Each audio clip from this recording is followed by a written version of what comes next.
เลย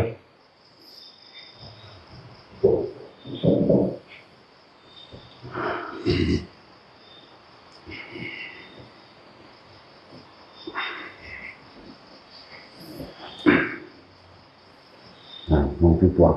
ถึงมาได้เพราะว่าบ่ได้บอกพวกกันขานนาคบอกคนขานนาคเลยเนาะคนซ้อมกันมันบ่นั่นจะว่าไม่พากูนี่บ่มีผู้ใดหูจักหยังจะคนเลยว่าถามผู้ใดก็เลยเรื่องสิบ่รู้เรื่องกันจะคนเนาะวันที่8ว่าประมาณ18เนาะวันอาทิตย์ที่18ก็สิบวชอีก7 หรือ 8คนนั่นแหละพวกกำลังเดินทางมามื้อนี้ก็มีจักเป็นยังจังบ่มาอยู่ซะก่อนจังอันนั้นดอกจังไปฆ่าห่วงเฮ็ดนั่นเฮ็ดนี่ก็มาเบิ่งคือบอกไว้จ้ะมาเบิ่งแล้ว 2-3 มื้อบ่ถูกใจโอ้บ่แม่นบ่คือหรอกกลับบ้านตัวนั่นบ่ล่ะก็ยังว่าให้เลือกเต็มที่อาจารย์เนี่ยบ่เคยเลือกลูกศิษย์เรียกว่าลูกศิษย์นี่สามารถที่จะเลือกอาจารย์ได้เอาให้มันเต็มที่เจ้าของผู้นี้แหละกูถือใจกูแล้วเนี่ยเนาะเห็นบ่เจออาจารย์เพิ่นอยู่หม่องเก่าเด้กูบ่ไปไสเด้ อยู่กลางๆลูกศิษย์มีสิทธิ์เลือกอาจารย์อันนี้แหละถือใจกูแล้วบัดนี้จังซี่นะแม่เนี่ยก็อยู่แต่ว่าถือใจก็ไปก็ให้เรายังงั้นคักชัดเจนแต่เนาะบ่แม่นดอกบ่เป็นท่าสู่กูก็บ่ได้ไปดอกกูก็ว่าไปตัวเนาะเทศน์ซำนี้เนี่ยสอนซำนี้เนี่ยโอ้บ่ได้เสี่ยวกูดอกก็หนีตัวบัดนี้ยากหยังก็ยังว่าให้เลือกจังว่ามาอยู่เบิ่งก่อนถ้ามาอยู่เบิ่งแล้วแต่มันบ่เป็นตาก็ไปกลับบ้านวันที่18เป็นถือวันอาทิตย์8 คนนั่นแหละแต่ว่ามาบวชจริงๆจังมันสิส่ำใดส่วนมากอยากลดลงดิเนาะแต่สิอยากเพิ่มขึ้นมีอยู่เด้เพิ่มมีอยู่แต่เพิ่มนี่มีหน่อยส่วนมากอยากลดลงจังว่าให้หลวงพี่ปวกเพิ่นเขี่ยวเข็มให้มันพอได้ทำนองนั่นแหละ8เนาะโอ้มันเป็นของเฮ็ดได้ยากกระดอกเนาะบวชไหมถ้าเฮ็ดง่ายก็บวชเบิดตัวอยู่นี่สูนโมน้อยกูก็บ่ได้เนาะยิ้มจักหน่อยก็งาว่าพออยู่นำมันหลวงพ่อสิบ่ตีฮอดพ่อมึงพุ่นนี่แส่เขียนฮอดพ่อมึงพุ่นเดี๋ยวหลวงพ่ออันว่าสิซอยได้บ่นี่ก็สิแสนลำพ่อเพิ่นอีกนั่นแล้วเนาะยิ้มใครโยนบ่เถียงเด้มันก็ยิ้มกับฐานนั่งตายมาปกเป็นทางบินบาทก็ฝ่ามือปูวะไปนั่นหน้าบูดมาลูไปน้ำตาย่อยไปด้านทนอยู่เด้อมันทนกับพวกมันอีกทีแล้วมันดันเอาอยู่นี่แล้วนั่งงาปูงามันก็ดันเอาอยู่นี่ดิ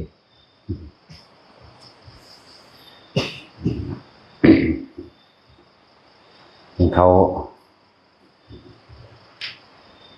คุยกันเรื่องสิ่งที่จับต้องบ่ได้สิ่งที่บ่เห็นเขาบ่เชื่อขนาดบาดเขาถามขึ้นว่าความรู้สึกจับต้องได้อยู่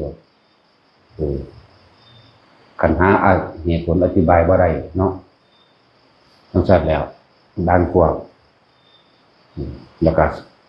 พวกนักวิทยาศาสตร์เขาว่าเขาด้อยค่าพุทธศาสตร์มึงบ่งจักซะแล้วพุทธศาสตร์น่ะโคตรพ่อโคตรแม่วิทยาศาสตร์ต้องเป็นโคตรพ่อโคตรแม่อีก เพิ่งเป็นหลักเงาข้อมูลอีกบ่เว้ามาเบิดเด้สัตว์ศาสตร์16อย่างอันเป็นเครื่องประคองชีวิตหรือใช้เพื่อทรมานหมู่สัตว์เพื่อให้เข้าสู่ทางธรรมหรือให้เห็นตามความเป็นจริงเฮาบ่เว้าเบิดซื่อๆเด้แต่สิเว้าเรื่องสัพพธาตุวัตถุต่างๆตั้งแต่ปรมาณูหรือสิเป็นนิวเคลียสหรือนิวตันอีหยังต่างๆก็ตามพุทธเจ้ารู้เบิดที่เฮาเว้าอยู่นี่เฮาก็เว้ามานำพระพุทธเจ้าเด้นิดๆหน่อยๆนึงนี่พวกอนุมูลอิสระสามารถต่อต้านสารนั่นนี่อันก่อเกิดมะเร็งหรือโรคต่างๆพุทธเจ้าฮู้มาเบิดเด้อเด้นี่เฮาก็เว้านำเพิ่นได้เด้อนี่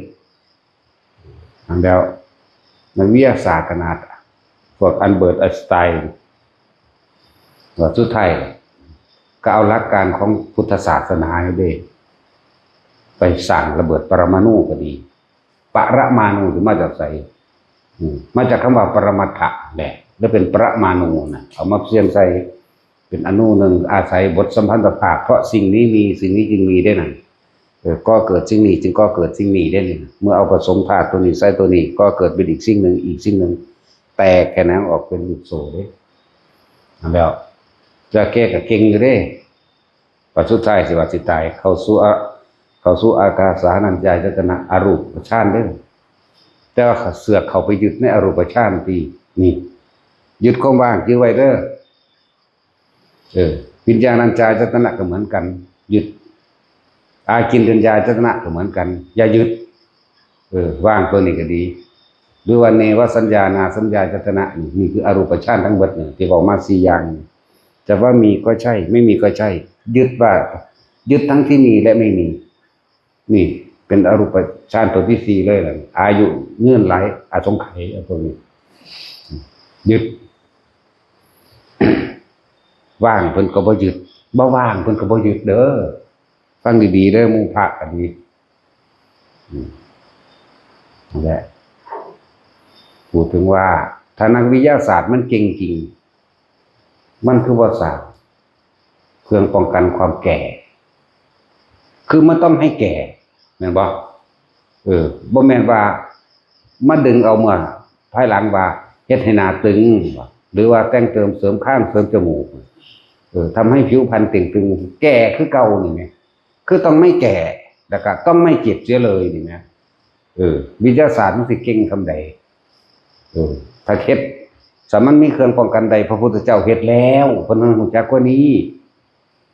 ตั้งแต่เรื่องดาวต่างๆเรื่องอวกาศหรือเรื่องทวีปต่างๆพุทธเจ้าก็ฮู้กว่านี้เห็นบ่ล่ะสั่นก็จะของหาเขามาโมเมเปตานั่งขึ้นมาเอาเองซื่อว่าเขาเป็นรูปร่างหน้าตาก็วาดไปตามที่จินตนาการเราเองเนาะโดยเพิ่นเว้าพรรณนารูปร่างหน้าตาของมนุษย์ต่างโลกคำว่าต่างดาวหรือมนุษย์ต่างโลกใน4โลกนี่บ่ว่าตั้งแต่จินตนาการได้ว่าเห็นท่านตัวทางบ่เว้าซื่อแต่ว่าเว้าแน่ล่ะรูปร่างหน้าตามีแต่ผิวพรรณสวยงามเขาบ่มีความแก่บ่มีความเจ็บปวดถึงเวลาตายก็ตายเลยเพิ่นเลยบ่อาจสามารถสิแสดงธรรมเหล่านั้นได้เพียงแต่ว่าไปปรากฏพระองค์ปรากฏกายให้เขาเห็นสิ่งแปลกประหลาดให้เขาติดตาซื่อๆแล้วน้อมมาเพื่อสิเกิดยังโลกมนุษย์ยังชมพูทวีปโลกไปทำความให้ติดตาบางทีจิตเขาซื้อมามันก็มาเกิดโลกมนุษย์เกิดเป็นหยังก็สร้างเกิดไปซะก่อนจังว่าแต่มันเวียนในโลกมนุษย์เพราะโลกมนุษย์นี่โลกนี้เป็นเอกนาโถหาได้ทุกอย่างนรกก็หาอยู่นี่ได้เฮ็ดทำเอาอยู่นี่สวรรค์ก็ทำเอาอยู่นี่พระนิพพานก็สิ้นสุดอยู่ในโลกนี้โลกนี้เป็นที่ตรัสรู้ของพระพุทธเจ้าผู้นำความสว่างผู้นำความจริงออกมาแสดงพากันไปสั่งแต่แนวประหัตประหารฆ่ากันหาอำนาจหาชื่อเสียงเกียรติยศนั่นบ่ล่ะพวกในวิทยาศาสตร์นั่นน่ะ มันคือบ่พากันสั่งเครื่องป้องกันความแก่ไม่ให้แก่ไม่ให้เจ็บบ่ให้มีบาดแผลใดเลยสร้างขึ้นมาคือล่ะไม่ให้ป่วยไม่ให้มีโรคต่างๆและไม่ให้ตายคือภาษาลงทุนมหาศาล พากันสั่งอาวุธจรวดนิวเคลียร์ต่างๆเห็นบ่มหาศาลซื้อประเทศหนึ่งได้เลยเด้สิเขาลงทุนแล้วลงทุนอีกทดสอบทดลองเบิดเงินเบิดทองไปเท่าใดเบิดแร่ธาตุสสารต่างๆธรรมดาบ่ว่าภาษาเรียนมาสำนันอยากมาด้อยค่าเนาะว่าบ่เชื่อในสิ่งที่ไม่เห็นเกิดมามึงเคยเห็นปู่ทวดมึงบ่ล่ะเนาะมึงเป็นเจ้าเสือที่ว่ามีเนาะก็บ่เคยเห็นปู่ทวดบางคนบ่เคยเห็นฮอดปู่เจ้าของบางคนบ่เคยเห็นฮอดพ่อเจ้าของพ่อมันตายก่อนบางคนบ่เห็นทั้งพ่อทั้งแม่พอออกมาพอตายก่อนแล้วแม่มาตายที่ดังบัดเจ้าของออกเป็นเจ้าเสือที่ละว่ามันมีเนาะมันสั่นแล้วในแต่ความรู้สึกเป็นเจ้าเสือตัวว่ามันมีไหมความรู้สึกว่าบ่พอใจกับพอใจเป็นเจ้าเสือที่เอาออกไม่กูเบิ่งรู้แต่ว่าบ่เสือเนาะสั่นแล้วเว้ย พระพุทธเจ้าแนะนำวิธีแนวทางให้พวกเฮาเฮ็ดเอาเองบ่แม่นเพิ่นสร้างให้เข้าใจบ่ล่ะถ้าไม่อยากแก่ไม่อยากเก็บและไม่อยากตายก็คือไม่ต้องเกิดแนวทางเพิ่นก็บอกไว้แล้วมรรคมีองค์8หนทางแห่งความบริสุทธิ์หลุดพ้นทำความเห็นให้ตรงตามความเป็นจริงหนึ่งเรียกว่าสัมมาทิฏฐิสัมมาสังกัปโปดำริตามความเป็นจริงดำริคือการเห็นคิดในปัจจุบันเข้าใจบ่สัมมาวาจาเว้ากับความจริงสัมมาอาชีโวประกอบอาชีพสุจริตไม่เบียดเบียนทำร้ายผู้อื่นบ้าสัมมากัมมันโตกระทำตามความเป็นจริงกระทำเริ่มถากใจซะก่อนกระทำทั้งวาจากระทำทั้งกายสัมมาวายโมมีความเพียรชอบประกอบตามความเป็นจริงนั่นสัมมาสตินึกถึงแต่ความเป็นจริงเท่านั้นและสตินี่สำคัญอยู่พอมันแตกแขนงออกไปทั้งความดีและบ่ดีรู้จากว่าล่ะแล้วมันก็ร่วมลงไปหาสมาธิเองเราทำให้จิตตั้งมั่นแน่วแน่ไม่หวั่นไหวเองหรอกต่อความที่ไม่จริงจากว่าล่ะจังซั่นแหละนี่แล้วเครื่องป้องกันนี่แล้วเครื่องบอกเหตุบ่ให้เกิดแต่ว่าเราต้องทำเอาเองส่วนวิทยาศาสตร์สร้างเครื่องอำนวยความสะดวกให้แค่คนใดสร้างเครื่องร้อนได้สร้างเครื่องเย็นได้สร้างเครื่องบินได้ยานพาหนะต่างๆไปได้เร็วกว่าการเดินสร้างรถมอเตอร์ไซค์รถใหญ่เครื่องบินเรือดำน้ำเรือตามน้ำจรวดอาวุธนิวเคลียร์สร้างมาได้แต่ว่าสร้างแล้วเยอะๆยิ่งจากว่าล่ะโดยการไปด้อยค่าผู้อื่นสร้างบัดนี้ก็ขึ้นอยู่กับว่าคนที่ใช้เป็นประโยชน์หรือเป็นประโยชน์บัดนี้มีต่างหากวัตถุสิ่งของต่างๆบ่ได้ขึ้นกับอยู่ว่าวัตถุนั้นมีโทษจักว่าบ่ได้ขึ้นว่าวัตถุนั้นมีประโยชน์พร้อมขึ้นอยู่กับจิตใจของบุคคลถ้าบุคคลบ่มีคุณธรรมบ่มีเมตตามีกรุณามุทิตาอุเบกขาซึ่งกันและกันแล้วมันสิมีหยังก็ช่างก็สร้างขึ้นมาเพื่อทำลายกันเขาสร้างจรวดอาวุธนิวเคลียร์อย่างมาต่างๆก็สร้างมาเพื่อจะข่มเหงทำลายกัน เพื่อมาให้มันมีอิทธิพลเหนือหมู่เพื่อให้มีอำนาจบังคับหมู่เด้เป็นบ่ซะนั่นซั่นแล้วส่วนพระพุทธเจ้านำแนวทางเมตตากรุณามุทิตาออกมานี่เป็นเครื่องคุ้มครองโลก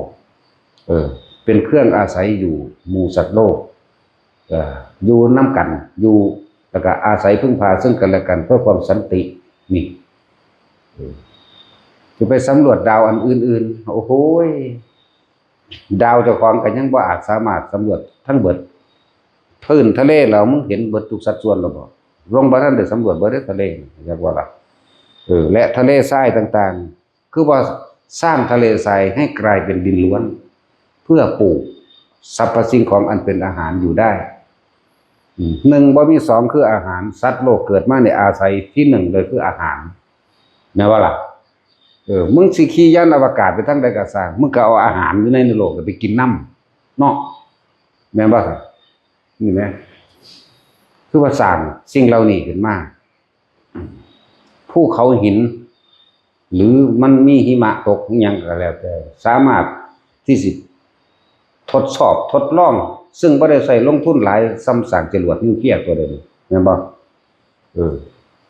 ง่ายไปปลูกไปเรื่อยปลูกไปเรื่อยมันก็ทับถมมะงมลงกันเองก็ใบไม้ต้นไม้ก็ตายไปเองเรื่อยไปเองก็บ่ได้ลงทุนหลายปานนั้นดอกบ่ได้ลงทุนหลายซ้ำไปสร้างปานนี้นักวิทยาศาสตร์แต่ละประเทศร่วมหัวกันเพื่อสิสร้างแผ่นดินทำทะเลทรายให้กลายเป็นดินล้วนทำให้กลายเป็นแหล่งน้ำทำให้กลายเป็นที่เลี้ยงสัตว์ทำให้กลายเป็นมีพืชสีเขียวแม่นบ่ล่ะมันเป็นยังสิเฮ็ดบ่ได้แต่สร้างจรวดนิวเคลียร์มันก็ยังเฮ็ดไปได้เนาะเนี่ยมันคือบ่มีความคิดปัญญาแนวนี้เนี่ยคิดอีหยังสร้างผลงานเพื่อให้คนยินดีและยอมรับในตัวเองแม่นบ่สร้างผลงานว่าหนังอยากผู้นี้เด่นทั้งนี้เด่นทั้งนี้ได้รับรางวัลโนเบลก็เพื่อเป็นการประกอบอาชีพแล้วก็เขานำไปโฆษณาก็ได้เงินค่าโฆษณาหลายเนาะเอาไปประกอบหรือว่าเป็นผู้ไปรับรองวิทยาศาสตร์ต่างๆอันเป็นรุ่นน้องๆว่ามึงผ่านบ่ไม่กู10 ล้านผ่านแล้วมึงสิได้รางวัลแน่ก็ทั้งซ้ำนี้นึงเด้มีแต่ความเห็นแก่ตัวครับว่าจังว่าพระพุทธเจ้าเฮาบ่ได้เห็นแก่ตัวเด้บาดคนละอย่างเด้เหมือนกันมันกล้าสละตัวมันเองเพื่อผู้อื่นบ่แต่ว่าเก่งหลายทั้งอันต่างๆในสรีระร่างกายบริโภคเนาะร่างกายมันคือบ่บรรลุหยังซั่นเวลามันสูญให้เมียมันคือขาดชำแหละซากศพอยู่แม่นบ่อารมณ์นั่นน่ะตัวบ่เห็นนั่นเห็นบ่นั่นมันคือบ่ทันนั่นซั่นแหละ หลายอย่างอยู่ที่ว่าเขาไม่เชื่อในสิ่งที่พิสูจน์ไม่ได้เห็นบ่ล่ะมันก็พิสูจน์เบิ่งลูกปูมีบ่ ก็มึงตาบ่เห็นมึงว่าเนาะมึงจะเชื่อต้องมึงตาบ่เห็นมั้ยเนี่ยบ่ตาดูจะเชื่อตัวแต่ว่ามันมีบ่ล่ะเรามาเว้าเอาก็ธรรมดาตัวก็มีพอของพอมาเรื่อยตัวแน่ก็มึงบอกว่าตาบ่เห็นมึงลืมคำเว้ามึงบอกว่าเนาะนี่ก็จังซั่นคือจังเฮาไปซี่ต่อไม้อันนี้ต่อจิกเด้อนี่บ่เชื่อกูบ่เห็นก็ต่อมันมีอยู่นี่เด้อเนาะจังซั่นแล้วมันธรรมดาแต่ว่าคนที่ศึกษาวิทยาศาสตร์สูงสุดแล้วถึงพุทธศาสตร์เด้บัดนี้พุทธศาสตร์นี่เป็นรากเหง้าข้อมูลของวิทยาศาสตร์คิดว่าในสมัยเก่าโบราณรุ่นพระพุทธเจ้าบ่มีบ่ว่ายามึนยาชาบ่มีบ่มีหังบ่แม่นใส่เข็มฉีดเอาฟินนั่นเด้จ้ะเขาเจ้าสกัดฟินมาเคี่ยวเห็นมาเป็นตังกินเอาก็ได้เอาไว้ใต้ลิ้นนี่ก็ได้เวลามาเฮ็ดยาชาหมอชีวกสิพาหลังตีนี่พระพุทธเจ้าแต่ว่าด้วยบาปกรรมของเพิ่นเองเฮ็ดบ่ให้เห็นอันฟินมั้ยยาชามั้ยซึมลงหันมันก็ชาขึ้นมาทันทีตัวฟินมั้ยแม่นบ่ล่ะเราสูไปเอามาตาใสแต่บ่เอามาจากโบราณโคตรแม่มึงเนาะบ่แท็กซี่ก็เอามาจากฟินตัวยามึนยาชาก็ดีมาจากใสนั่นแหละจังว่าบ่เชื่อในสิ่งที่ตาบ่เห็นมึงเชื่อบ่ว่าพ่อมึงมีพ่อแล้วพ่อของพ่อมึงมีพ่อมึงเชื่ออยู่บ่มีแม่พ่อเนาะแต่ว่ามึงบ่เห็นก็จะเชื่อตัวเนาะนั่นแหละว่าจะด้อยค่าหรือให้ค่าสิ่งใดสิ่งหนึ่งแต่ว่าตรงพิสูจน์ให้ถึงความจริงวิทยาศาสตร์สร้างตู้เย็นก็ได้ตู้ร้อนก็ได้เห็นบ่ล่ะสร้างอย่างใดๆอย่างในความอำนวยความสะดวกให้กับชีวิตปฏิสร้างก็สร้างเนื่องในที่จะสร้างจรวดนิวเคลียร์มาฆ่ากันดีเอื้อเฟื้อซึ่งประโยชน์ซึ่งกันและกันนี่นะคือบ่พากันคิดออกแน่ๆจังซี่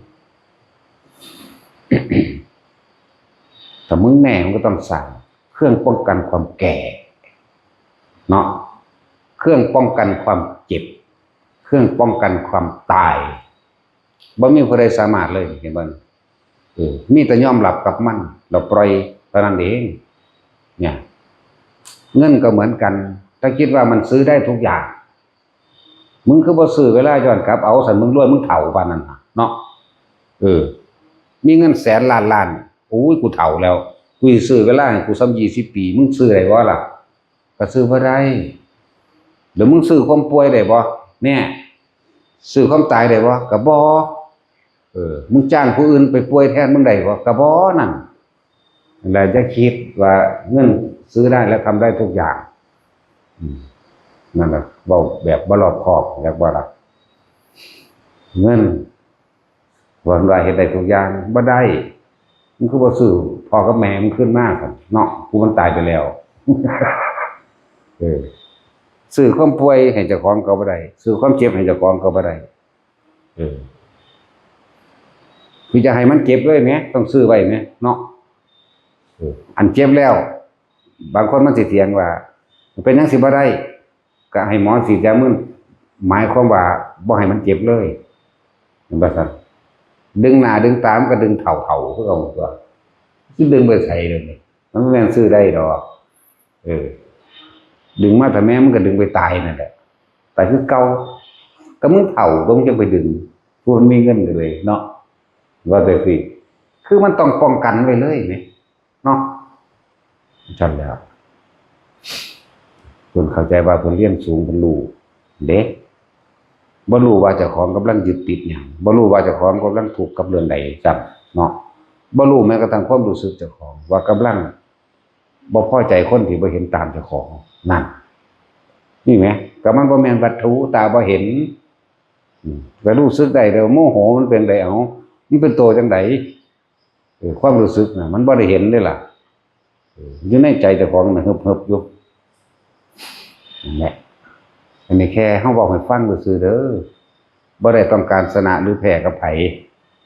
บ่มีความเอาชนะบ่มีความแพ้กับไผบ่ให้เจ้าแพ้แล้วก็ค่อยก็บ่ชนะพร้อมแต่ว่าทุกอย่างมันมีปัจจัยอาศัยซึ่งกันและกันสิ่งใดที่สามารถทำประโยชน์ต่อตนและผู้อื่นได้ก็เฮ็ดตัวนั่นบ่ล่ะบ่แม่นเอาหลักการของตนเข้าไปบังคับผู้อื่นให้เชื่อเจ้าของเวลาเว้าอีหยังขึ้นเอาแต่เหตุผลมาขัดง้างกันเนาะขัดง้างเด้ยกตัวอย่างนั้นยกตัวอย่างนี้เฮาก็ขัดง้างเหมือนกันแต่เฮาก็ยกตัวอย่างแต่ว่าตัวอย่างของจริงกับบ่จริงมันต่างกันอยู่เด้จริงคือเกิดแล้วก็ต้องแก่ก็ต้องเจ็บแล้วก็ต้องตายนี่คือจริงของพวกเจ้าบ่ได้คิดถึงว่าสิแก่เก็บตายเลยเด้ซั่นแล้วแต่วิทยาศาสตร์กับเงินมันเฮ็ดได้นี่แหละต้องเฮ็ดได้4อย่างนี่เห็นบ่นี่แก่เก็บตายนี่เห็นบ่แก่เก็บปวดป่วยตายเอาจังสิแน่นอนเนาะพุทธเจ้าเกิดมันหลายพระองค์แล้วเทคโนโลยีในสมัยของพระพุทธเจ้าแต่ละองค์มันมีจุดสิ้นสุดจักว่าล่ะสิ้นสุดต้องฆ่ากันเพราะมั่วเมาในอำนาจหลงในอำนาจคิดว่ากูก็มีนิวเคลียร์นี่กูก็มีผู้ใดสิหลายกว่ากันซัดกันตัวมันตายเบิดล่ะมันสั่นตัวนั่นแหละจุดสิ้นสุดนะสิ้นสุดของเทคโนโลยีก็ฆ่ากันตายแต่ว่าชีวิตหลังความตายบ่ได้สิ้นสุดเด้แต่ผู้ใดปฏิบัติตามมรรคมีองค์8โลกนี้ไม่ได้ว่างเว้นจากพระอรหันต์เดียวกันผู้ใดปฏิบัติตามมรรคมีองค์8โลกนี้ไม่ได้ว่างจากพระอรหันต์พระอรหันต์ย่อมอยู่กับบุคคลผู้เช่นนั้นผู้ที่เดินตามมรรค8แล้วร่วมเบิดเราได้ไหลในหันไปเลยหนทางแห่งความบริสุทธิ์นี้หนทางนี้ชื่ออะไรนี่มรรคมีองค์8นะ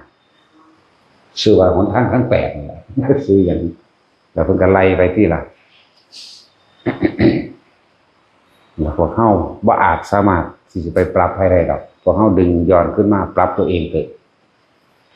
อาวุธที่พุทธเจ้าประทานให้1ทานบ่นี่เป็นการเสียสละความเห็นแก่ตัวของตนเองทานเพื่อดูความรู้สึกตัวเองว่ายังเป็นเจ้าของอยู่หรือไม่ศีลเบียดเบียนผู้อื่นและทำร้ายผู้อื่นอยู่หรือไม่ว่าภาวนานี่เห็นอารมณ์ของตัวเองได้หรือไม่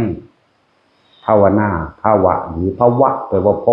บคืออารมณ์ความรู้สึกนั่นเองอันเกิดจากใจนะก็คือใจนะโมนั่นเองจักว่าล่ะเรียกว่าภาวนาเอามาบวกกันมาร่วมกันแล้วทับซับเอาตัวนักบาลีทั้งหลายก็ดีเอาบ่แม่นนักบาลี มั่วแบบไรก็สร้างว่าถ้ากูคนใดบ่เกิดกูเอาเวิร์ดเนาะเงียนบ่ล่ะแล้วสั้นตัวคำสอนใครก็ช่างคำพูดของใครก็แล้วแต่ถ้ามันทำให้พ้นทุกข์ได้ไม่ต่างกันเพราะเป็นธรรมนะเป็นความจริงเราจะว่านี่คำว่าธรรมก็ต้องไปกำหนดกฎเกณฑ์หรือจำกัดต้องเป็นคำของคนนั้นคนนี้นะเพราะธรรมชาติของมันมีอยู่แล้วเลยกันพระพุทธเจ้าให้กับพ้นพบความจริงนั่นแหละเขาก็เอาความจริงมาบ่ได้แม่นคำสอนไผแต่ว่าผู้เป็นคนพอผู้แหลกเลื่อนว่าเจ้าแห่งผู้รู้สิ่งทั้งหลายทั้งปวงนั่นเองเอาได้ใส่สื่อยกย่องเพิ่นว่าเป็นพระพุทธเจ้าเจ้าแห่งผู้รู้ที่พระพุทธเจ้าไม่รู้ไม่มีเลื่อนว่าสัพพัญญูแล้วบ่มีเครื่องป้องกันหรือการกั้นสิ่งที่พระพุทธเจ้าที่ปรารถนาจะรู้บ่มีเครื่องใดมากางกั้นได้ขัดขวางได้จึงเรียกว่าอานาวรณญาณบ่มีเครื่องกั้นพยานอันนี้ได้เด้สั้นแล้วบ่ว่าสิเป็นนานาธาตุญาณสัตตนานนานาวิมุตติกะญาณนี่บ่มีผู้ใดรู้คือเพิ่นดอกสั้นแล้วโอ้ยสัตตุศาสตร์18อย่างเป็นเครื่องเอาไว้ใช้เพื่อที่จะนำหมู่สัตว์หรือใช้ทรมานจิตใจสัตว์เพื่อให้ก่อเกิดเห็นตามความเป็นจริงแต่ว่าล่ะบอกมาเมื่อกี้มันหาอย่างนึงได้นั่นน่ะว่าท่านได้ไล่กันทั้งต้นไฟฟ้าเพิ่นก็เฮ็ดเป็นถึงมันสิเฮ็ดบ่เป็นสั่นแหละนิ้วต้นมาจากไสแต่ว่าถ้าจะความเก่งหลายเวลาไปรับปริญญาคำว่าปริญญามาจากไสมันว่าแต่ที่มึงสวดอยู่ซุมื้อนี่ว่าหยังปริญญาตันติเมภิกขิเวอิเมสุจตุสุอริยสัจเจสุแม่นบ่อันเราได้รู้แล้วสำเร็จแล้วปริญญาแปลว่าจังซี่คือสำเร็จปริญญาจึงจากว่าล่ะปริญญามาจากไสก็มาจากคำสอนพระพุทธเจ้านั่นแหละกับปริญญากรมอุตุว่าจังได๋ซั่นเวลาอันวัดขึ้นความร้อนความหนาวความฝนมันแม่นบ่ซั่นอุตุมาจากไสก็เอาคำของพระพุทธเจ้าซื้อคนหมู่นี้ดิซั่นมาจากไสว่าได้มาน้อยจากอินเดียครับนี่จะเป็นอัปราหิมริละหยังละจักแม่นหยังละตอนนายรสินนี่เป็นว่าก็มาจากพระพุทธเจ้ามื้อนี้ก็เลยพรหมโสภาคุณอุ้ยบ่รู้แม่นคนอินเดียหรอกจักว่าอินเดียนี่ตั้งแต่พวกอันแขกที่บ้านมันตั้งได้ว่าพวกนั้นนั่นแหละไทยชัดๆนี่แหละมันจักว่าล่ะมันบ่มีที่สื่ออินเดียแบบสิทธัตถะสุมาณะปุณณะมีอยู่คนอินเดียคือว่าซั่นแม่นว่าล่ะมีแต่หยังพูดแล้วอาหรับฮายิบหยังพูดตัวน่ะซื้อไปเลยอีวาอะอ่านก็บ่ออกนั่นซั่นแล้วอันนี้อีหยังมันง่ายๆนึงหลวงพ่อมันนอกนี่จังซี่กันบัดนี้มันสั่นตัวง่ายๆได้แหละนี่ก็ชื่อประเสริฐนี่โอ้เข้มข้นเป็นหน้าตาขึงขังเปลี่ยนท่านอนเปลี่ยนท่าไหมฝึกมาเท่าไหร่ฝึกมาจากกันนั่นแบบนี้วะเป็นท่าไรเอาขาหนึ่งไปพุ่นเอาขาหนึ่งมานี่ลงกลางตัวจังบ่ตกเขาฝึกมาจากผู้เสกาเด้ธรรมดาเด้ฝึกท่านอนนอนในเขาเวลามันโง่ยลงเฮ็ดจังใดสิบ่ตกนั่นแหละฝึกมาจากผู้ลังกาเข้าชาติเลยหมู่ลงเลยหมู่ลงรถ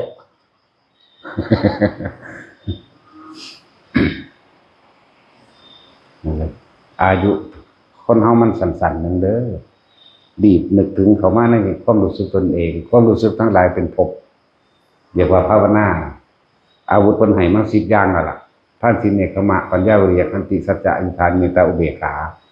สำหรับพวกเฮาย่นย่อลงมาท่านศีลกับภาวนาท่านเป็นการเบิ่งความรู้สึกเจ้าของว่ายังเป็นเจ้าของบ่ยังหึงยังหวงบ่ยังของกูบ่ หรือว่ายังไปจัดแจงให้เขาใส่แบบนั้นแบบนี้หรือต้องการทวงบุญคุณหรือหวังผลตอบแทนในการให้ท่านนี่คือความเป็นเจ้าของคือเก่าแต่บัดนี้แล้ว นักวิทยาศาสตร์ที่ทดลองนั้นทดลองนี่ก็หวังผลงานจากได้เกียรติได้รับคำนิยมชมชอบหรือได้รับเกียรตินั่นเกียรตินี่เนาะแล้วก็ทำเพื่อเงินเนี่ยเห็นป่ะทำเพื่อเงินนี่จังเลยส่วนพระพุทธเจ้าเฮาทิ่มเงินทำเพื่อทำเพื่อสัตว์โลกรู้ความจริงได้ให้รู้เกิดเป็นทุกข์แก่เป็นทุกข์เจ็บป่วยเป็นทุกข์ตายเป็นทุกข์สิ่งใดไม่ได้ดังใจสิ่งนั้นจะเป็นทุกข์นั่นให้รู้สาเหตุแห่งความทุกข์ตัณหาและอุปาทานแน่คุณสละราชสมบัติออกมาอำนาจสูงสุดในความเกิดเป็นมนุษย์ก็คือพระเจ้ามหาจักรพรรดิพระเจ้ามหาจักรพรรดิปกครองทั้งโลกทั้งสี่เด้บางองค์ปกครองหอดสวรรค์เป็นบาลังแต่ว่าบอกไปกับคือว่าเราเขาบ่เคยเห็นเนาะบ่เคยเห็นบ่เคยเป็นปกครองโลกทั้งสี่สหชาติหรืออาวุธต่างๆที่เกิดมากับพระเจ้าจักรพรรดิโอ้ยเอาวิศรตัวเดียวก็ลบชนะแล้วมันจากว่าวิศรเป็นหอกแต่สร้างวิศรว่าจงไปตัดหัวผู้นี้แล้วห้อยมาให้เรามันก็ไปดิช้างแก้วสามารถหลอกโลกได้ภายในพริบตาช้างแก้วม้าแก้วคุณพลแก้วนางแก้วมันนางแก้วมันมาในโลกทั้งสี่ในมนุษย์ผู้หนึ่งอามอนผู้หนึ่งอุตระผู้หนึ่งปุเพเวเทหะผู้หนึ่งแต่ย่ามห่อนกอดเราเย็นเด็กแต่สินนะนั่งฮิปโปเจ้ามันเป็นไงใช่แล้วเพราะว่าที่มาจากโลกใดเสมอกันอยู่นั่งแก้วเป็นลบมังใดไผกระยานเบิดตัวของผ้าทหารหอขึ้นไปทั้งเครื่องคนเนาะสับลาบอยู่ข้างบนพวกนั้นคือพวกเฮาเนี่ยก็สิบ่ย่านอยู่บอกว่าสับลาบทั้งคนไผกระยานตัวเนาะแล้วนักรบผู้หนึ่งมีกำลังเท่าบุรุษ 1,000 ไหมคือเฮาผู้เดียวนี่แห้งซ้ำกันกับคน 1,000 ไหมจังซั่นแล้วไผก็สิย่านก็ลบเก่งอีกคือมันบ่ต้องลบดอกความจริงนั่นน่ะสั่งให้อันวิศรเป็นห้อยหูมาแล้วก็ได้ตัดข้อมาโลดก็ได้ห้อยหัวคนมาเป็น100เป็นพันได้ทั้งเบิดจงไปเอามาทั้งหมดเมืองก็ได้แต่ว่าเพิ่นบ่เป็นจังซั่นดอกพูดถึงแค่พระขันแก้วอันเดียวนี่ก็แห้งแล้วล่ะแล้วก็เกลือแก้วคือรองเท้าจักบ่ล่ะใส่อันเดียวนี่สามารถนำผู้อื่นขึ้นไปโดยการนึกคือเอาขึ้นน้ำกันได้เบิดสร้างแก้วมาแก้วคุณพ้นแก้วลูกก็เก่งได้ลูกแก้วเรียกว่าลูกบ่แม่นลูกแก้วอันพวกเฮาก็คือลูกแก้วตาแมวเด้ลูกอีหลีนี่นะนี่ลูกแบบนี้เก่งเด้ขุนข้างแก้วขุนพ้นแก้วจังซี่นั่นแล้วนั่นแหละเพิ่นยังสละได้แต่เพิ่นใส่หลักธรรมแห่งเมตตาพรหมวิหาร4ได้เป็นเครื่องบริหารโลกทั้ง4บางองค์ปกครองสวรรค์สันดาวดึงส์เครื่องนึงท่านพระอินทร์ก็ยังย่อมนะท่านแหละแต่เขาเจ้าบ่ทำเร็วหรอกเขาเจ้าบ่ทำเร็วเพราะว่าทำเร็วแล้วมันสิตัดกำลังบารมีลงทำได้บ่ทำได้แต่ว่าบ่ทำนั่นแหละก็สิเปรียบเทียบกับพุทธเจ้าเฮาก็เลยว่าบุคคลที่สมควรที่เอาพระบรมอธิธาตุเข้าสู่พระธาตุเจดีย์มีพระพุทธเจ้า1พระปัจเจก2นี่พระอรหันต์3และจักรพรรดิ4ขนาดนั้นจักรพรรดิยังมาเป็นพี่โหลอยู่เห็นบ่ล่ะแต่คนเป็นบ้าแค่อำนาจอบจถูกมั้ยสวสสอย่างนั้นโอ้โหเข้าใจว่าตัวของมีอำนาจโอ้ยเนาะโคตรแมงยังไดมันสิยกทิ่มดอกพวกอบตพวกสวสทสแท้อย่างนี้เนาะฮอดสสพุ่นน่ะ เออพวกมันมาลงทุนขายประเทศซื้อเนาะอีลีนี่แหละมันแมงสิบ่แมนเลยเนี่ยท่านบริสุทธิ์เอาไม่ให้กูตายนี่ตายบนนี้ก็ได้คนก็กล้าลงทุนเดิมพันใดคือกันน่ะเนาะท่านบ่แม่นสู้ตายเบิดมันเอาเงินมาซื้อเงินมันค่าเงินเด่นไว้จักบ่ตอนเด็กเว้นไหวไปตั้งหมาผมตัวแต่ได้เป็นแล้วมันโถยกูซื้อเอาเด้มันว่ามันสิรถเด้เอาเงินได้ซื้อเอากูดิตากึ่งนึงเลยมันคือว่าซื้อความตายเนี่ยเนาะกฎหมายนะกฎหมายคือกันสู้คือพอออกกฎหมายห้ามความตายแน่ห้ามป่วยเนาะห้ามเจ็บห้ามปวดห้ามป่วยและห้ามตายออกนั่นเถินนักกฎหมายก็เลยออกบ่ให้เจ้าของป่วยน่ะก็ได้สั่นเลยแหละความดีเท่านั้นความดีบุญบารมีเท่านั้นสิเป็นเครื่องติดไปในใจของเราติดไปในจิตในใจของเราเองถือว่าทุกคนสร้างไปเถอะความดีถึงเวลาแม่นที่เพิ่นเทียบไปว่าคนดีตกน้ำบ่ไหลตกไฟบ่ไหม้นี่ก็เป็นจริงพอเกิดจากบุญของตัวเองบุญเป็นเครื่องทำให้เกิดความสำเร็จและป้องกันภัยเรียกว่าคนดีความดีภาษาอังกฤษจะขนาดแม่เขาเอาไปเผาใหม่เบิดแล้วยังต้องมองท่องเลยก็ยังมีเครื่องงุ่มไว้สับเปลือเอาปะตักเล็กแหลมแท่งแตกปุ๊ฟงไปข้างไว้ต่อใหม่ที่มีหยาค่าห้องอยู่นั่นแล้ว นั่นลูกเศรษฐีคักๆได้นั่นก็เลยแม่ก็ดีลูกเศรษฐีกันเขาก็เสียใจยังไงกับซับเปลือดีใจว่ามีเด็กหน่อยยังอยู่เป็นลูกไส้พร้อมเนาะแต่คือคนปรารถนาลูกไส้เด้สั่นละฟ้าเอาไปเศรษฐีกับดีใจให้รางวัลกับซับเปลือยังไงเลยคือกันสั่นแล้วไงขึ้นมาพอดีกำลัง6-7 ปีเล่นกับหมู่กับเด็กหน่อยโอ้มันคือดวงดีดวงแข็งแท้แบบนี้นะเด็กหน่อยมันบอกกันเนาะขนาดแม่มันตายมันยังบ่ตายมันถ้ำผุดขึ้นทันทีเลยไม่จิตที่สังสมมันละสัญญาถ้ำมันขึ้นมาเลยมันคือดวงดีดวงแข็งแท้นะคือเฮ็ดอีหยังกับบ่ชนะเพิ่นเด็กน้อยพวกนั้นน้อยใจก็เลยว่ามันคือเก่งแท้มันคือดวงดีแท้ขนาดแม่มึงตายแล้วเขาเอาไปเผาแต่แท้มึงยังบ่ตายแล้วแม่มึงนอนทำผุดขึ้นปุ๊บเลยคนเฮาเกิดมาขึ้นสิว่าบ่ตายเป็นอันบ่มี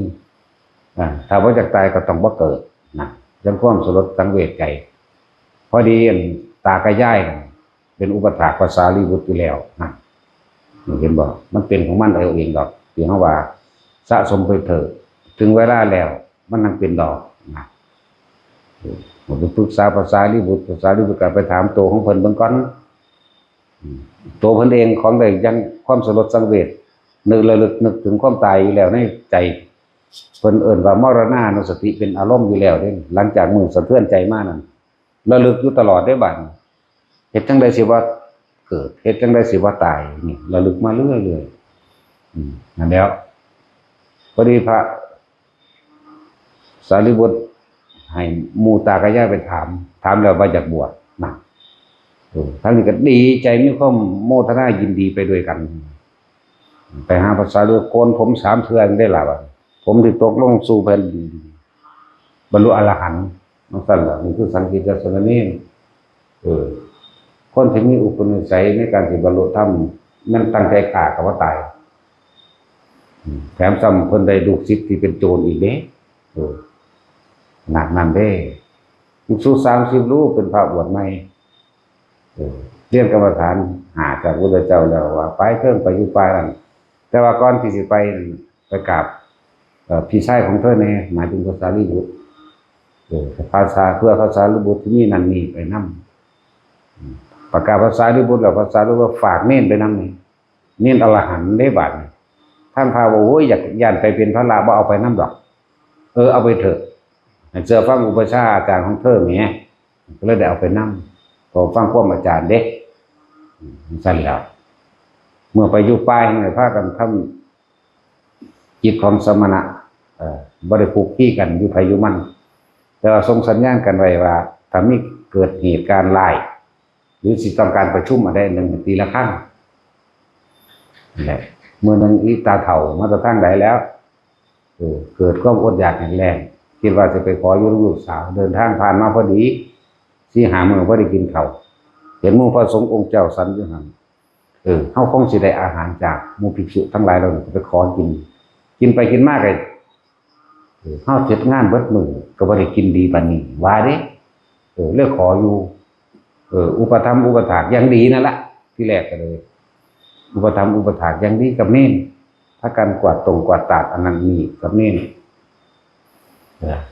ตอนนี้มันมีกำลังแบบที่มันอ้วนมีพี่หมากันมาแล้วเนาะก็เลยล่าหมู่พระนี่แหละจริงๆก็กะล่านั่นแหละบล่าหลักไปแต่ว่าล่าแล้วพระสิบ่ให้ไป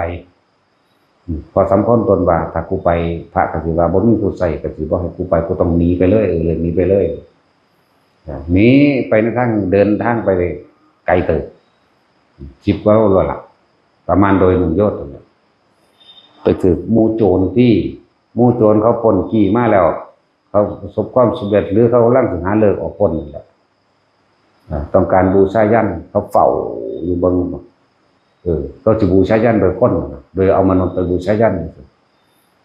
พอดีเขาก็เล่งเบิ่งแล้วอีตาเฒ่านั่นย่างไปเขาก็จับตัวไว้เมื่อเขาจับตัวไว้แล้วก็ว่าเจ้าสิถูกบูชายัญแบบนั้นนี้ก็ว่าผู้ข้าเป็นคนเดินทางไกลเป็นแค่ขอทานงั้นบูชายัญแบบเทวดาสิมารับเครื่องบูชายัญพวกเจ้าคือสิบ่พอใจดอกเอาจังซี่ล่ะผู้สุคนผู้มีผิวพรรณพุทธพองใสน่าจะเป็นที่พอใจของเทวดาของพวกเจ้าไปสิพาผู้เบิ่งนะนี่แหละคุณเหมือนบอกฆ่าโจรแล้วนั่นเรียกโจร500เนาะต้องสิพ่อ500ก็ดอกว่าแต่ความเร็วมันหลายมันบ่พอดอกอาจจะหลายก็นั่นคือดอกอาจจะ100 กว่าก็ได้ภิกษุเราเนี่ย30 องค์31กับสามเณรสังกิจจะอันนี้มาฮอดก็สิว่าสิได้พระเจ้าตัวข่อยมาบ่โจรมันเว้ากูฆ่าฟันคอมึงเดี๋ยวนี้เด้ซั่นเดี๋ยวตามธรรมดาแล้วสนะเป็นผู้สงบเขาเจ้ายอมทำจิตอยู่แต่ละองค์บ่คุกคีกันแต่จะเห็นพระหลายให้ตีละครั้งน่ะเม่งๆกันพระก็แตกออกมาแล้วบัดนี้นึกว่ามันมีเหตุด่วนเหตุร้ายอย่างนั่นแหละโจรหมู่นี้ก็ล้อมไว้ที่มันว่ามาขอเอาภิกษุผู้หนึ่งเพื่อจะไปบูชายัญให้กับเทวดาเพื่อจะไปออกปล้นให้ได้ใช้ได้เลิศได้ใช้ว่าไปพระผู้เป็นผู้พีหมู่จังซี่ก็พระตะลงเสียสละเบิดเด้เพิ่นอยากทำหยังเพื่อหมู่เห็นบ่พระเจ้าเสียสละตัวเองพระทั้งเบิด30 องค์ให้ผมไปผู้นึงก็ให้ผมไปแย่งชิงกันสุดท้ายแล้วสามเณรผมไปดีกว่านั่นตัวนี้ก็บ่ได้บ่ให้เน้นไปก็คือแย่งชิงกันเสียสละนี่พระเจ้าแข่งกันเสียสละเด้ถ้าสามเณรไปคือเขาขาตายแล้วก็สิไปรายงานอุปชฌาย์ว่าจังได๋สิไปบอกพระสารีบุตรว่าจังได๋สิไปบอกพระพุทธเจ้าว่าจังได๋ให้ผมไปแทนก็คุยกันสุดท้ายแล้วพวกท่านทั้งหลายพวกท่านบ่เข้าใจว่าเป็นหยังอุปชฌาย์ของผมหมายถึงพระสารีบุตรคือซึ่งผมมากับพวกท่านขอให้พวกท่านจงทำใจเถิดพากันเข้าสู่สมณะคือการทำความสงบแก้ตนเถิดไผสิสงบได้ก็ห่วงเน้นเนาะผมสิอาสาไปเองดอกนั่นครับ เลยเฮ็ดจังใดได้ตกลงเอาเน้นเป็นตาหักก็เลยเอาไปแล้วเพิ่นก็บ่ได้วันไหวหยังแล้วเดินน้ำหนายังอาหารธรรมดาบอกมี2 เที่ยวได้เรื่องของภาษากิจจะเด้นี่คือเที่ยวแรกมี2 เที่ยวนี้ไปถึงเวลาเขาก็หมู่พระ ท่านหลายก็บอกไว้เวลาพวกเจ้าดังไฟขึ้นจุดไฟขึ้นก็อย่าให้เน้นเห็นเด้อเน้นสิตกใจ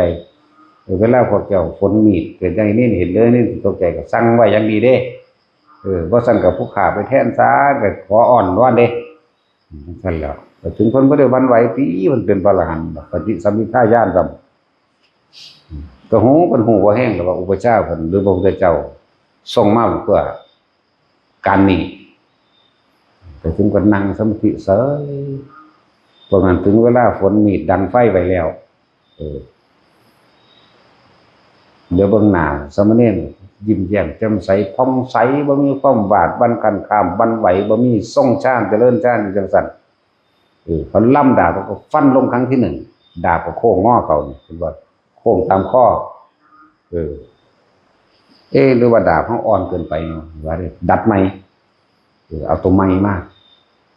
ฟันครั้งที่2ก็โค้งเข้าไปอีกมั้ยแล้วเบิ่งหน้าเนี่ยว่าสะทกสะท้านยิ้มแย้มแจ่มใสผิวพรรณผ่องใสอีกต่างหาก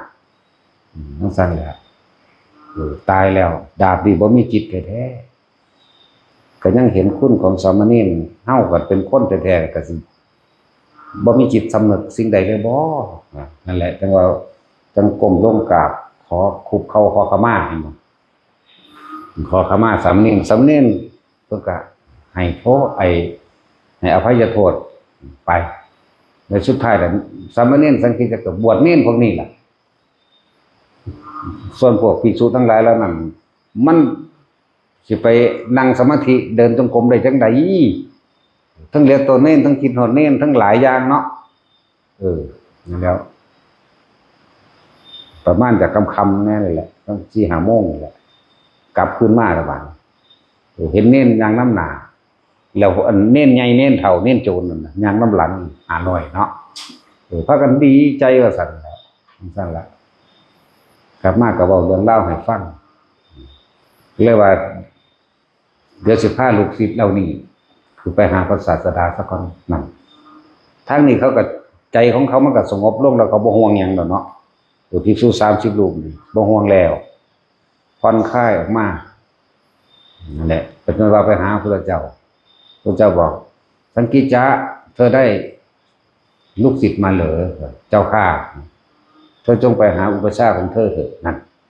ก็บวชให้ล่ะบวชพระบัดนี้บวชพระ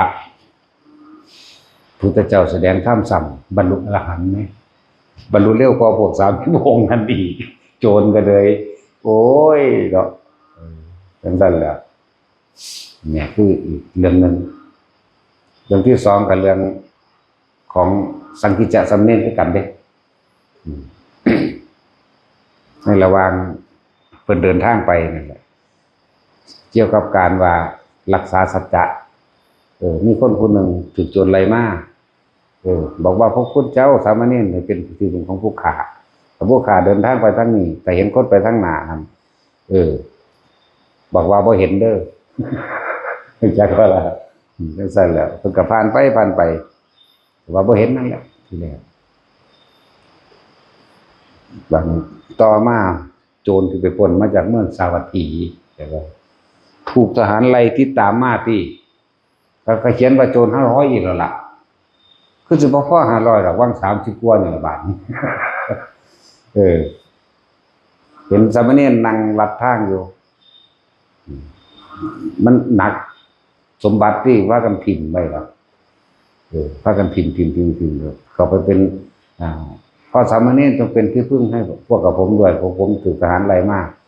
พวกผมเป็นโจรเขามีความซื่อเด้ไปปล้นจี้มาแล้วได้รับโทษอาญาทั้งหลายจึงหนีมาหาที่พึ่งบ่ได้ตอนนี้ทหารก็จี้ติดเข้ามาแล้วบ่ฮู้ว่าสิไปสิไปลบอยู่หม้องใดจงเป็นที่พึ่งของผู้ฆ่าแน่เห็นบ่เพิ่นก็เลยยืนขึ้นเพิ่นก็เลยว่าไปอยู่หั่นไปก็ไปอยู่หั่นแหละโคตรหินนั่นแหละพวกทหารก็เดินมาคนยืนอยู่นี่เด้จักว่าเพิ่นยืนอยู่จังซี่ทหารแล่นมาทหารก็ทำความเคารพกราบไหว้แล้วแล้วเพราะว่าพอสามเณร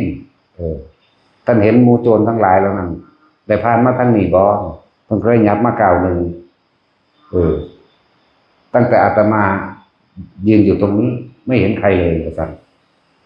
ขี้ตัวแต่ว่าจริงๆไม่ได้ตัวเด้ ตอนอยู่เมืองนี้เห็นอยู่ก็ยังไม่อีกก้าวหนึ่งก็บ่เห็นตัวเนาะตอนนี้บ่เห็นอีหลีเด้อล่ะตอนนั้นเห็นอยู่บอกเขาไปรีกับ ยังไม่อีกก้าวหนึ่งไงนะการโกหกเพื่อรักษาชีวิตผู้อื่น เพื่อได้เกิดการได้รู้ทำเห็นทำพร้อมมันเป็นบุญกุศลมันจะเป็นบาปมาทางใดหรือว่ากุศลกุศโลบายภาษาเก่าว่าโกศลโลบายภาษาเฮาใหม่ๆขึ้นมาแน่บ่เอิ้นว่ากุศลหรือกุศโลบายเนี่ย พวกทหารเหล่านั้นครับก็เสื้อผ้าก็ว่าพระมีสัจจะเนาะเสื้อผ้าภิกษุสามเณรได้ว่าภิกษุสามเณรมีสัจจะได้ตะกี้เดี๋ยวนี้ก็มีหีแมงยังดอกว่า มีแต่ตัวคนรอกินเขาสแต็กไปวันๆมันคือสิเฮ็ดโคตรปอโคตรแมงยังพวกบ่ได้ปฏิบัตินะพวกเล่นบังไฟเนาะพวกบอกเลขมันไปบอกผู้อื่นแมงยังคือว่าซื้อเอาเองโอ้มันก็ซื้ออยู่ทั้งบอกทั้งซื้อแหละยังสั่นล่ะ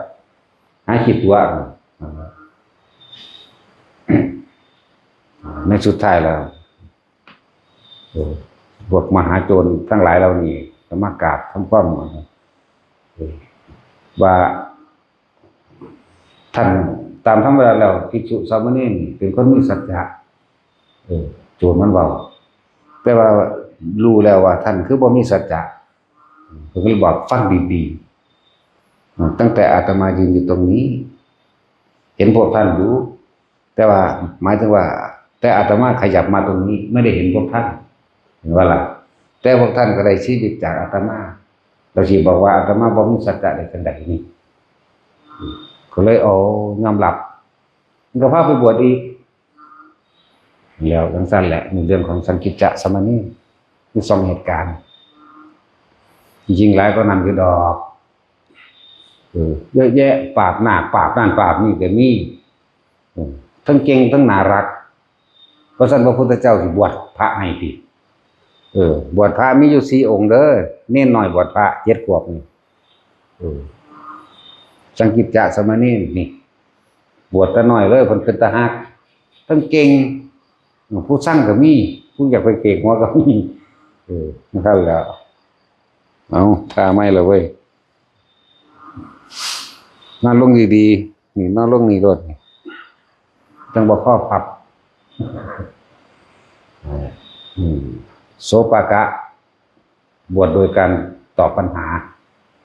ส่วนว่าตัณหาพยากรณ์ตัวนี้เทียบเคียงกับสัพพัญญุตญาณเลยนะคะอย่างนี้ศิวลีพระศิวลีคนหนึ่งแล้วก็พระเรวตะเป็นผู้อยู่ป่าที่ทุรกันดารป่าตะเคียนแล้วก็ที่มองคนอยู่เนี่ยลำบากมากมันเป็นเขาเอิ้นหินลูกลังเข้าไปเนาะ หินตะปูตะปิแหมตั้งยางเก็บตีนบาดตีนนะป้ายหินแบบนั้นเนี่ยเขาเอิ้นหยังเอิ้นหินแห่บ่ฮู้บ้านเฮาเอิ้นหินแห่เนาะที่ว่ามันเป็นหินก้อนแข็งๆแดงๆอ่ะนะนั่นแหละต้องลำบากด้วยอาหารแต่ว่าเพิ่นอยู่ได้แล้วก็บรรลุอรหันต์พร้อมเป็นน้องพระสารีบุตรเป็นน้องหลาสุดท้ายหมู่อยากเห็นเรื่องของสามเณรอย่าประมาทเด้เนาะ4อย่างไม่ควรประมาท1ไฟอย่าคิดว่าน้อยเหมือนดูดังว่าตะกี้มันมีการไม่ฉีดนี่เนาะคือการไม่ฉีดตาพญานาคตะกี้นะตากิเลนมันนั่นแหละท่านบอกตากิเลนตะกี้โอ้ ตาจินท่านอยู่ดอกตาจินแล้วเฒ่าแล้วนั่นแหละจะประมาทว่าไฟว่ามีประมาณน้อยจะไม่อาจสามารถไหม้บ้านไหม้เมืองใหญ่ๆได้2จะประมาทว่างูเห็นบ่ล่ะงูตัวเล็กๆอย่าคิดว่าบ่มีพิษก็สามารถกัดคนเสียชีวิตได้3จะประมาทว่าเยาวกษัตริย์แต่บ่เยาวกษัตริย์เนี่ยสมมุติว่าเขาเป็นเด็กน้อยอยู่นี่เนาะกษัตริย์เด็กน้อยสั่งประหารเฮาได้เด้อเข้าใจบ่ล่ะ 4ภิกษุบวชใหม่นี่ล่ะจะเข้าใจว่าสิบ่บรรลุธรรมเด้ภิกษุบวชใหม่หรือสามเณรก็ตามบางคนเขาบรรลุอรหันต์ในมือนั้นครับจังบวชเนาะเจอว่าบรรลุแล้วบวชได้เด้อันบ่บวชตายเด้นั่นแหละที่เขาถกเถียงกันอยู่นะอรหันต์มีลูกมีเมียได้ซั่นโอ้เนาะหันพ่อหันแม่บ่ได้ว่ามันว่าซั่นหรืออนาคามีสามารถกลับมาเกิดได้ซั่นโอ้ยไอ้ฝ่ายสิก็มีเว้าหาแมงบ่มันบ่เป็นความจริงถ้ามันเป็นจริงสิเว้าบ่คือว่าล่ะเนาะบ่ฮู้จังซั่นแหละพวกเฮาสำรวจความรู้สึกตัวเองเด้อความรู้สึกหรือคำว่าใจจังซี่มันก็เลี้ยวบ่เห็นเลยเนาะว่าเฮายังมีความพอใจกับบ่พอใจอยู่บ่นี่2อารมณ์ถ้าเกิดถ้าตาย2อารมณ์พอใจในโลกก็เกิดบ่ฮู้ว่าสิเป็นเดรัจฉานเปรตถ้าบ่พอใจในโลกนรกแน่นอนอยู่แล้วมันสั่นล่ะเราบอกสิ่งที่ง่ายให้แต่ละคนหลายคนวิตกกังวลเรื่องศีลหลายคนวิตกกังวลเรื่องทานว่ากูบ่มีหยังทานคือเขาว่าอยากเข้าวัดบ่กล้าเข้าหรือว่าอยากเฮ็ดนั่นแหละจะบอกให้ทั้งทานทั้งศีลอยู่ในลมหายใจนี้บารมี10อยู่ในลมหายใจนี้ภาวนาทั้งเบิดอยู่ในลมหายใจนี้มรรคผลนิพพานอยู่ในลมหายใจนี้มรรคเป็นต้นหมายถึงลมหายใจนี้ผลเป็นปลายถ้าอยู่แนบนิ่งแน่เนียนอยู่กับลมหายใจศีลสมาธิและปัญญาร่วมอยู่นี่เบิดอยู่ที่อานาปานสตินี่เองศีลว่าโดยการไม่คิดทำร้ายเบียดเบียนผู้ใดผู้หนึ่งซึ่งชีวิตและทรัพย์สินแม้จะเพียงชั่วขณะรัดข้อมือเดียวก็ช่างเห็นว่ารัดก็ขึ้นชื่อว่าแม้นบุคคลผู้มีชีวิตอยู่100 ปีก็ช่างจากว่าได้ถ้าบ่มีความสงบบ่มีศีลนั่นก็คือว่ามีชีวิตอยู่โดยลำบากมีชีวิตอยู่ด้วยการจมอยู่กับกองทุกข์ถึงแม้ว่าเขาจะมีปราสาทราชวังหรือมีทรัพย์เท่าไหร่โกรธก็ขึ้นชื่อว่าบุคคลผู้เกลือกกลั้วอยู่ในกองไฟแต่ว่าล่ะคนรวยจะเข้าใจว่าเขาสิสุขเด้สุขของเขาก็คือกองทุกข์เพราะสุขของเขานั่นคือสุขจากสิ่งที่มีอยู่และคำว่าสุขของเขานั่นเป็นสุขที่เย่อหยิ่งและอวดอ้างข่มเหงและบังคับนั่นบ่ล่ะเด้และสุขของเขานี่เขาเข้าใจว่าการหาได้มากการหาเลยวิธีใดก็ช่างนั่นแหละหาว่าพ่อได้นะนั่นว่าซั่นความพ่อบ่มีในพวกนั้นเด้นั่นแล้ว นี่บอกว่ารวยหรือจนถ้าว่างจิตเป็นก็ได้ความสงบเสมอกันรวยหรือจนถ้าว่างบ่เป็นก็ทุกข์เสมอกัน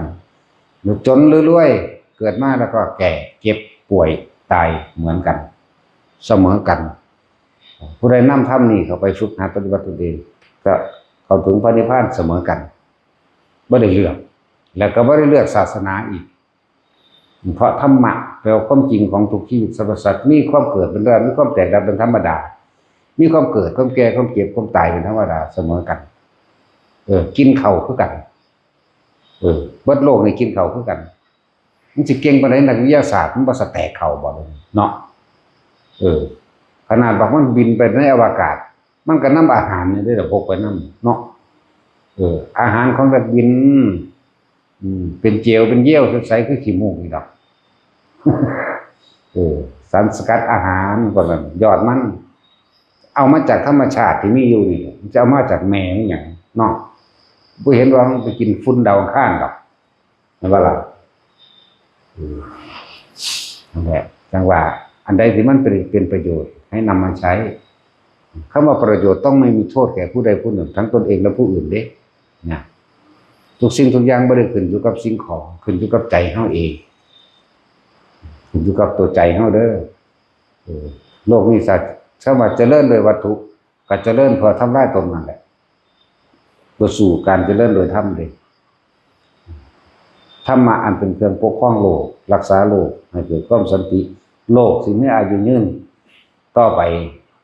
เมตตากรุณามุตตาอุเบกขามีต่างหากเป็นเครื่องอยู่สันติสุขร่วมกันโลกมีอันเดียวคนใส่โลกนี่มี7,000 กว่าล้านคนเดินเนาะแต่ว่าสัตว์เดรัจฉานนับประมาณบ่ได้สัตว์เดรัจฉานมันกินแค่อิ่มเด้กินกับกามแต่ว่าคนมันบ่แม่นแบบนั้นบัดทั้งกินทั้งกามทั้งเกียรติยศศักดิ์ศรีทั้งอิทธิพลต่างๆนั่นแหละมาร่วมตรงที่ว่าเห็นแก่ตัวนี่แล้วจังซั่นแล้วของเสริมเด้นั่นของบ้าเด้อันอยากได้เกียรติอยากได้ยศอยากให้คนยกย่องสรรเสริญและยอมรับตนเองนั่นแหละของบ้าเวียนว่ายตายเกิดบ้าทำลายผู้อื่นสุดท้ายก็คือทำลายตนเองให้ห่างไกลจากมรรคผลนิพพานเด้แต่พวกเขาว่าต้องน้อยใจดอกโอ้ยพวกเขามันมีบุญมหาศาลแล้วถึงมาเกิดเป็นคนอีสานเพราะเขาปลอดภัยจากสารพัดภัยหลายอย่างอยู่เด้ปลอดภัยนั่นแหละแบบเช่าให้เช่าหน้าเป็นอาชีพอิสระเด้อคิดดีๆเด้อบ่ได้มีผู้ใดบังคับเด้บ่ได้ไปตอกบัตรบ่ได้ไปเซ็นบ่ได้ไปรายงานหัวหน้าบ่ต้องมี QC เนาะเป็นว่าแท็กซี่เพราะข้าราชการต้องไปก่อน8 โมงล่ะเนาะเลิกงานก็ต้องเลิกตามเวลามันอีกเนาะเช่าให้เช่าหน้าเฮาเนี่ยแล้วแต่กูสิไปแบบเป็นอิสระบ่มีผู้ใดมาหักเงินเดือนบ่มีเงินเดือนเนี่ยว่าล่ะเอาเป็นจังสิบ่แม่นถ้าเฮาเข้าใจมัชฌิมาในการใช้ชีวิตแม่นบ่ล่ะสั่นก็กูแค่หากินซ้ำตายมันก็สิหยังกับมันแท้สาปลากูก็มีห้วยหนองของบึงพอได้หาก็มีหน่อไม้ก็มีเห็ดก็มีแต่ว่าบ่ให้มาหาที่นี่ณตสินเฮ็ดหยังก็เฮ็ดไปเถอะเป็นอิสระนะ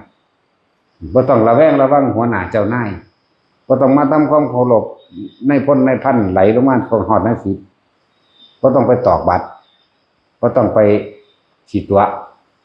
เรื่องนั้นเรื่องนี้เฮ็ดไปตามเจ้าของโลกนี่ให้ไม่น่าหาเฮ็ดอยู่เฮ็ดกินน่ะเอาเถอะนะมันก็เฮ็ดกินไปตายเสมอกันนั่นแหละมันบ่ล่ะพวกเป็นข้าราชการก็ข้าราชการไปตายนี่แหละบางคนก็ตายตอนเป็นเนาะบางคนก็ตายตอนเกษียณเป็นสั้นด้วยคนเฮาที่อยู่โดยความเคารพนับถือกันปราศจากโทษใดๆก็คือความดีความดีที่บ่มีสิ่งใดตอบแทนคือบ่หวังสิ่งใดตอบแทนเวลาให้ผู้อื่นคนที่มียศถาบรรดาศักดิ์และอำนาจให้ใช้ยศถาบรรดาศักดิ์และอำนาจไปในทางที่ดีไปในทางที่บ่เบียดเบียนไปในทางที่บ่ทำลายไปในทางชักชวนชักจูงบุคคลทั้งหลายให้ไปพัฒนาหมู่บ้านก็ตามหรือสิเป็นการเลี้ยไร่เรื่องก็ช่วยเหลือคนยากคนจนอย่าว่าล่ะให้ไปพัฒนาโรงเรียนนั่นโรงเรียนนี่โรงพยาบาลนั่นนี่หรือช่วยเหลือคนยากคนจนคนพวกนั้นสิถูกระลึกนึกถึงละบัดเพราะว่าบ่ได้ปรารถนาสิ่งใดในความตอบสนองคืนนั่นแล้วก็ใส่มันเป็นตัวเนาะเป็นตัว ก็ใส่เป็นนั่นแหละความดีบัดนี้ในหน่วยงานนั้นแม้เกษียณไปแล้วเขาก็ระลึกนึกถึงเด้โอ้คิดถึงหัวหน้านั่นเด้นี่เด้คนดีเพิ่นบ่เป็นจังซี่คืออีห่านี่เด้โลดเด้เนาะเพิ่นบ่ได้เป็นคือบักห่านั่นเด้คือนะคือเฮาพ่อหมอนั่นแหละมันตายก็บ่อีห่านั่นอีนั่งแพทย์นี่ว่าสิไปพาสิจริงน่าสิตายแต่โดนนั่นแหละจะไปเอาผู้อื่นอย่าไปเฮ็ดกับผู้อื่นครับเนาะจะไปที่ไหนก็ไปเลยว่าซั่นโอ้ยอีห่าเอ้ยโรงพยาบาลอำนาจตัวสั่งบ่มันน่าสิตายแต่โดนหมอต้องมีน้ำใจต้องมีจิตใจที่เมตตาตัวเนาะบ่เป็นหยังดอกลุงเอ้ยป้าเอ้ยแม่นบ่ซั่นเดี๋ยวก็หายว่าเป็นหยังดอกยิ้มไปใส่เขากำลังใจมันขึ้นมาเป็นเครื่องตัวเนาะแม่นบ่ล่ะอันนี้หน้าตาก็เป็นตาญาณเพิ่งเบิ่งเยอะ ปากกับสาระเลวอีกต่างหากโอ้ยอีห่าเอ้ยมึงเป็นหมามาเกิดว่าถ้าเบิ่งนั่นมันด่าผู้นั้นด่าผู้นี้เด้อย่าเสียงดังเหลือกตาเบิ่งผู้นั้นผู้นี้ทำอะไรกันน่ะโอ้ยแต่กูบ่เก็บรอบกูตีนทำจังบาดอยู่จักว่าล่ะซั่นแล้วหมอต้องมีจิตใจดีมันสิตายอยู่แล้วก็สร้างปานหยังเนาะโอ้เพียงใดตายายจับพุ่นจับพี่โอ้ยอันนั้นนี่เนาะบ่เป็นหยังมาถึงมือหมอแล้วนี่อันนี้สิหยังบ่แล้วว่ามีแต่หมาที่นั่นน่ะเรื่องแล้วกากใส่มันกากใส่เพิ่นนี่โอ้เดี๋ยวลูกไหวมันไปตบปากจังว่าบ่ตบก็ตีนเปื้อนมือเนาะขอบูทเขาจะกันขอบูทพวกนั้นแหละบูทปวดใส่ทำความสะอาดใส่บูทถีบที่หาดีจักบาทว่าแล้วไปทางใดเขาก็สร้างแต่เป็นแนวนั้นนั่นแหละของบางอย่างเขาก็ทื่นเอาคือกันเลยเนาะว่าเป็นมันเป็นเรื่องเป็นเล่าอยู่ข้าราชการกับซอยข้าราชการจังสั่นแต่ว่าถ้าใดที่มันตามความเป็นจริงมันก็สู่สัจจะบ่ได้หรอกนะอย่างที่บอกคือคนมีสัจจะเด้อคนเฮามีความจริงใจต่อกันสร้างความดีต่อกันบุคคลผู้นั้นถือได้ลึกนึกถึงเองโดยความจริงพร้อมแต่คนเป็นตาสั่งเดี๋ยวเขาจะคิดถึงมันเพื่อเขาเว้าอยู่เดียวนี่แหละตายหรือว่าอีหานั่นพุ่นแล้วก็เว้าอยู่ในเขานั่นแหละอยู่ในโรงพยาบาลนั่นแหละมันตายแล้วบ่ถึงว่ามันมีผู้หนึ่งแทรกโอ้ยย้ายไปแล้วซั่นอุ้ยมันน่าจะตายย้ายมันไปนาตัดสินมันสื่ออันใดบ่เป็นน้ำสื่อมาดูคือน้ำไปเมียนมันนี่จักสิเอาไว้เฮ็ดหยังเว้ยคนบ่ทันได้ป่วยหนักถืออีหานี่ก็สวกใส่เลยป่วยหนักกว่าเก่าเด้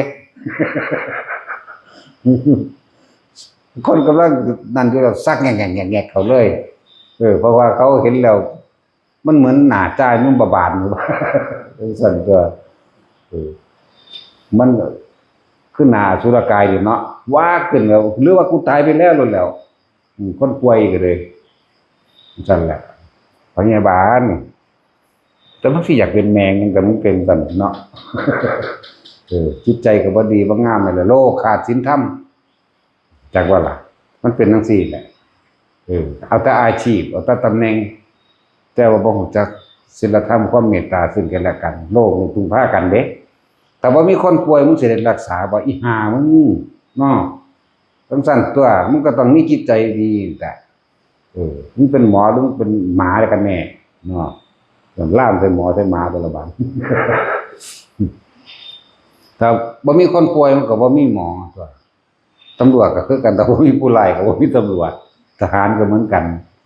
โลกนี้มันเป็นธรรมคู่เด้เนาะในเมื่อมีเลวจึงมีดีมีดีจึงมีเลวมันจึงเป็นเครื่องประกอบกันแม่นบ่ล่ะมันสั่นตัวมีขาวกับมีดำมีมืดกับมีแจ้งคู่กันเด้ตัวมีได้มากก็ต้องมีเสียไปมีเกิดกับมีตายมีผัวกับมีเมียเนาะแต่ว่าแถมมีลูกของจงเป็นแต่คนเป็นหมันคือพอเล็กน้อยนั่นแหละคนมีบุญแน่แหละแต่ผู้ใดว่าจะมีอย่างนี้ตัวนิพพานต้องไปผู้เดียวเด้สิได้ว่าอะไรย่าเกี่ยวอีใบเฟิร์นใบเขาเจ้านั่นเห็นว่าผู้ใดเห็นแล้วมันเป็นตาหักอยู่เนาะตาใสๆเราอันเนาะไอ้แนะก็ผู้นั้นผู้นี้อุ้มแมวมากกอดใส่อุ้ยเป็นตาอบอุ่นบางตาก็ใสปิ้งสิงยังแต่ผู้นั้นผู้นี้ปากก็เว้ามอกแมบๆเด้รถนิพพานมาเจ้าต้องขึ้นรถนิพพานเจ้าต้องไปผู้เดียวเด้เจ้าต้องถิ่มมันเด้เนาะไฟใหม่มาน้ำหลังเสือสร้างสิงโตหมีและงูตลอดทั้งจระเข้หนีตายจากไฟมังพุ่นเหมือนกันหิวโซ่กันโดยอาหารเจ้ากำลังนอนเจ้ากำลังนั่งกอดหยอกกันกับลูกเจ้าอยู่นี่น้อยคืออีนั่นแหละถ้ารถนิพพานมาปุ๊บนี่พวกเจ้าจิตใจเดียวพ่อเขาสิถิ่มอีนี่จะต้องขึ้นรถนิพพานเลยบ่มีต่างหากเด้เจ้าต้องไปผู้เดียว เจ้าบ่ได้อุ้มลูกไปนำแต่เฮามาเบิ่งกันแล้วมันบ่แม่นแล้ว เนาะอุ้มลูกได้แล่นหนีรถนิพพานที่แต่กลับไปทั้งเสือจระเข้สิงโตเสือเดือนเสือดาวอาจสิสู้ได้นี่มันคิดไปหั่นเด้เนาะอาจสิสู้ได้อาจสิฟื้นแล้วก็รอดจากไฟไหม้มาอีกได้นะจังซั่นแล้วคิดไปหั่นเด้นั่นแหละนิพพานต้องไปผู้เดียวบ่เกี่ยวกับไผบ่คิดถึงไผจักบ่ล่ะมันต้องว่างจากสิ่งที่มีอยู่นั่นแหละนิพพานหนึ่งบ่แม่นตื้อบ่ได้ว่าแล้วโอ้ยเทียบมันพญาคอนที่อันยักษ์ขมูขี้นั่นแหละขนาดลูกใหญ่ลูกอามเพิ่น อุ้ยมาแล้วล่ะ อามลุกไปละดึงสากแขนลูกแดดหนีรถนิพพานมาแล้วอามลุกไปอามอีหลีนั่นแล้วขนาดรุ่นใหญ่ปานนั้นแล้วเฒ่า30ปีแล้วก็เลยเนาะสิไปว่าหยังกับอีนี่อันนี้แตบหน้าอยู่หั่นน่ะปากมันก็ออมๆมันจะสั่งคือหยังนี่เนาะมาออมใส่กันบ่กับตัวนี้ ออมกินนะเฮาเนาะสวัสดี